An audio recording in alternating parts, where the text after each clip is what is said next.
For those of you who don't know, personally, I know a lot of people don't enjoy Boruto, but me personally, I've always enjoyed the Boruto series. I've always enjoyed it. I do think it was some things I didn't like, but for about a 95 percentile, I really enjoyed the story. You know, I mean, just look at it. My profile picture was Kawaki for a good minute.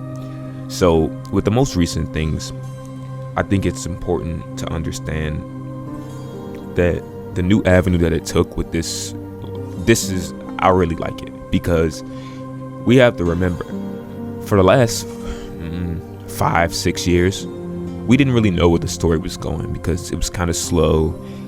It's mainly filler, all types of things. But from episode 1, we didn't understand that what will happen would take place. We just thought, okay, this is foreshadowing, this is Boruto a couple years down the line and stuff like that.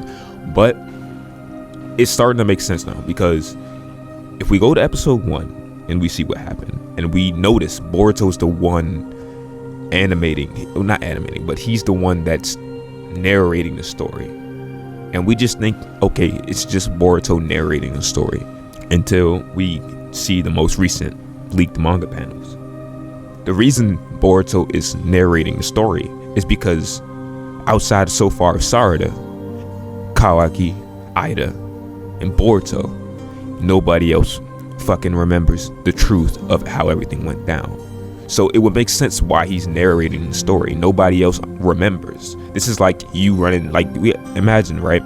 You're walking through a forest or whatever, and you run into Boruto. He's sitting on a log. He's like, his eyes cut. He's about 15, 16 years old at this point, and he's still a rogue ninja at this point. You know him. Okay, this is Boruto. This is the guy who killed the 7th Hokage. But you're understandably, you're nervous. This dude could kill you. He was strong enough to kill the 7th Hokage. But that's not how it actually went down. So he tells you, sit down. He's going to tell you a story. So the story starts out with episode 1. 忍びの時代は終わる。ここまでやるとはな、川木。お前も7代目と同じところへ送ってやるよ、ボルト。こうなるしかなかったのか。そうだ。忍びの時代は終わる。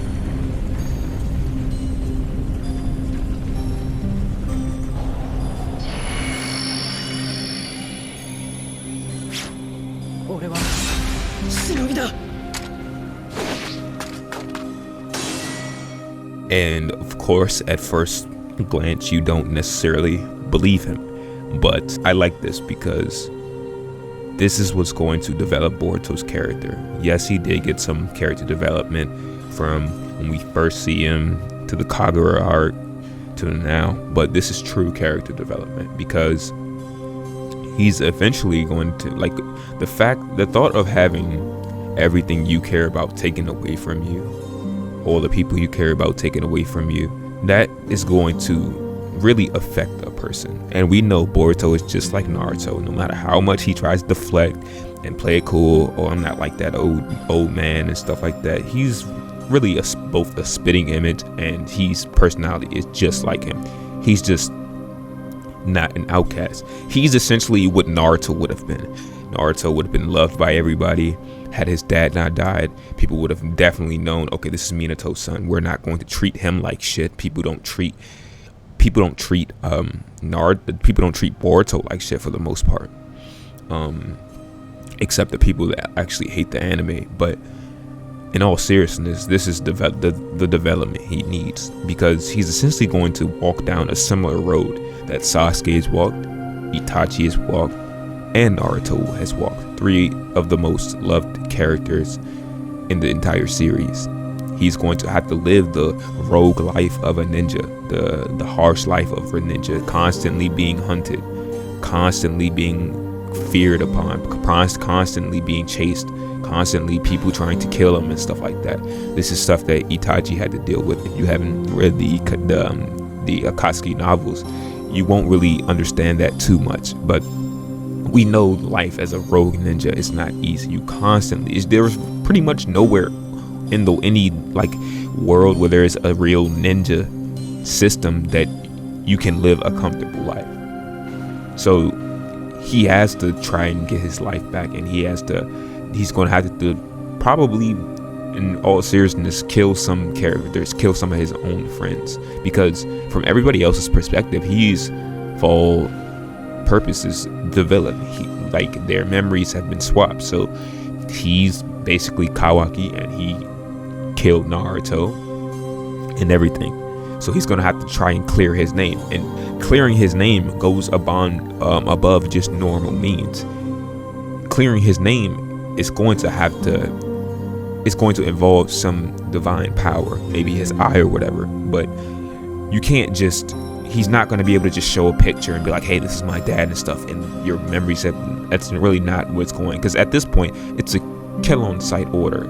You know, there is no talking. There's no Boruto, let's talk this out and stuff like that. In their eyes, he killed the 7th Hokage. So he's going to have to really develop, and he's going to understand what it means to not be able to have fresh, clean clothes, and his clothes are never going to be brand new and stuff like that. He's never going to be able to just buy, you know, brand new clothes. He's gonna understand what Sasuke and Naruto meant by the new age shinobis don't really know what it's like to have to live on the run. Naruto, he lived the first 16 years of his life on the run, hunted by 10, you know, Akatsuki members, hunted year after year. Nobody likes you, nobody cares about you, everybody ostracizing you, you're an outcast in the village. And this is going to hit harder, because think about it from like this. Remember when Sasuke was just talking about how his pain runs deeper than Naruto, because Naruto never understood what it was like to actually have those bonds. So for Boruto, who knows the truth, so when we think about the most beloved characters in Naruto, we think Kakashi, Obito, Sasuke, Naruto, Itachi. But one of the main reasons why they are so beloved, because they go through true trials and tribulations. They have a harsh backstory, and they are basically forced to overcome it. Sasuke as well. So this is the character development that Boruto needs, because it's going to give him an avenue where we get a first-hand experience of everything he's going to basically have to endure, because they basically hit on another level for people that enjoy Boruto. And it's one thing to basically, people cried so much, and people are truly touched just by a story of Itachi, and these are basically him showing you through his flashbacks.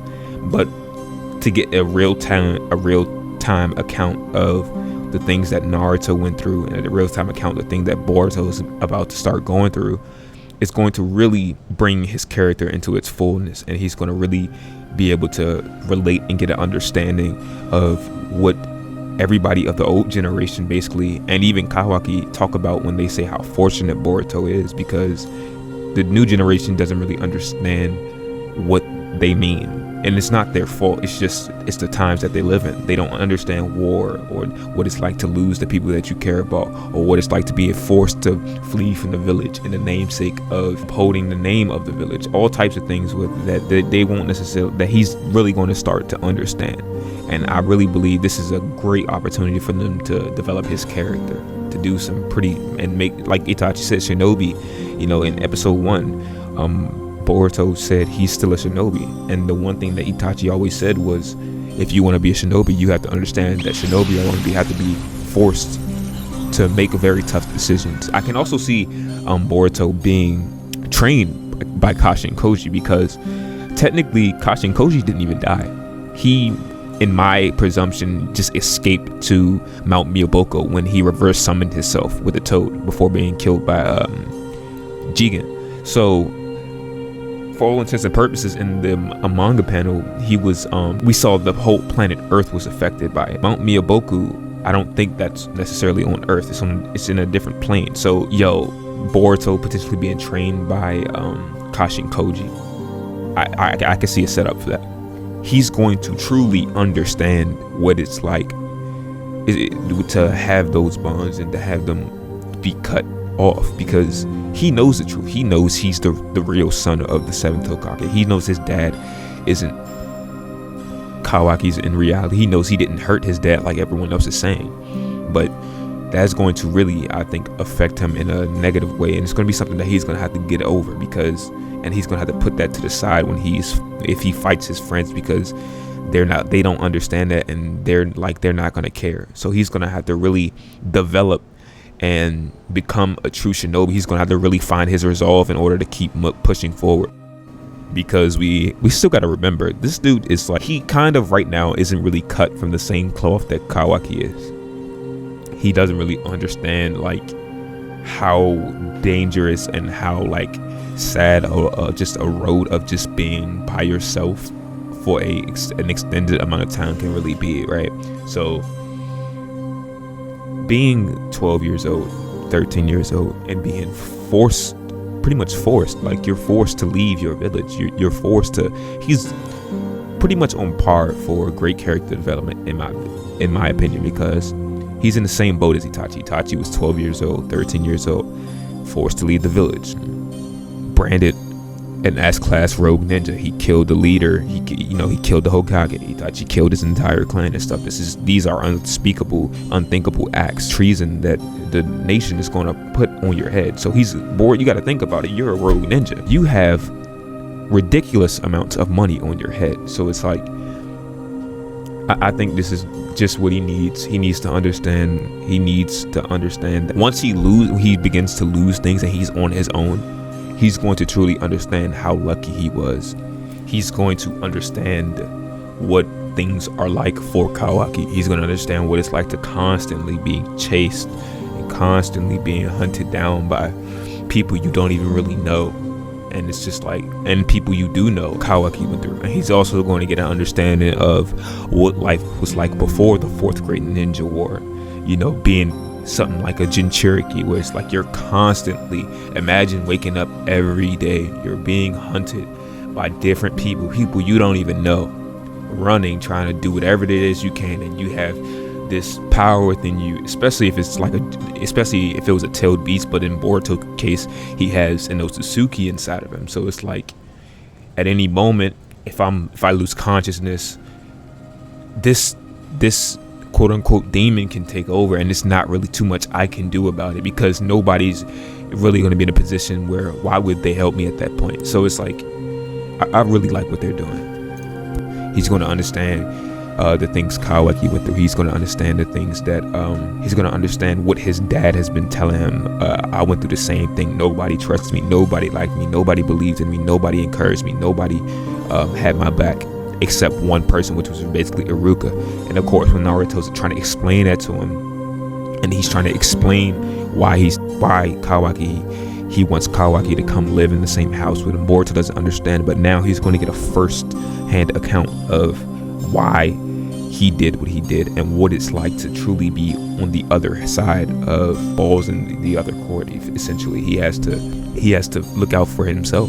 He has to look out for his best interest. Nobody has his back. He has to learn to be dependent on himself, because at the end of the day, once your dad is gone, once Naruto is gone, you're on your own and stuff like that. So this is a great opportunity, I think, for continued world building among the other villages in Naruto. First and foremost, character development for Boruto. I was thinking they could even do a thing where wars, villages could start bickering and fighting again, because for all intents and purposes, if that's the case, other villages can try to invade. Yeah, of course, all the major nations can try, and there's peace between the major nations, but between the smaller nations, that's not the case. We know the Hidden Rain village is in a worse condition than it has ever been. So I really like this. I really think this is like peak development, a peak opportunity at development for Boruto, because he has to look out for himself. He has nobody that has his back. He has to he's going to develop his ninja way. But like I said, this is also a really good opportunity for them to undo a lot of the bindings, story line wise, that they wrap themselves up.